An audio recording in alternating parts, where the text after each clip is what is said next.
પારડી પોલીસે મામલતદાર કચેરી પાસેથી વિદેશી દારૂનો જથ્થો ભરેલો પિકઅપ ટેમ્પો ઝડપી પાડ્યો।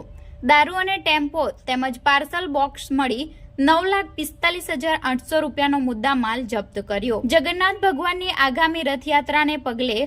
પોલીસ બંદોબસ્ત દરમિયાન પારડી પોલીસે ગેરકાયદેસર દારૂની હેરાફેરી કરતો ટેમ્પો ઝડપી પાડ્યો છે। પારડી પોલીસની ટીમ જગન્નાથ યાત્રાને લઈ પેટ્રોલિંગમાં ફરી રહી હતી, જે દરમિયાન મળેલી બાતમીના આધારે પારડી મામલતદાર કચેરી સામે હાઈવે પર વોચ ગોઠવી બાતમીવાળો પિકઅપ ટેમ્પો નંબર GJ19Y8785 અટકાવ્યો હતો અને તલાશી લેતા ટેમ્પામાં parcel box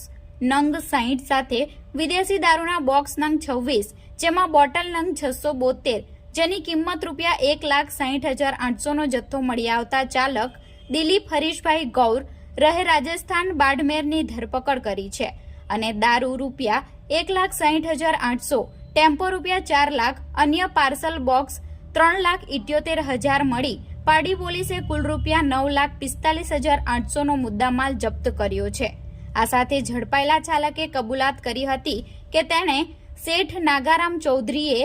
મેગ્નમ health and safety private limited Bhiwandi મહારાષ્ટ્રથી પાર્સલ લેવા મોકલ્યો હતો અને રાત્રિના સમયે તલાસરી નજીક હોટલ પર મળી આ દારૂ ભરાવ્યો હતો, જેના આધારે પોલીસે નાગરામને વોન્ટેડ જાહેર કર્યો છે।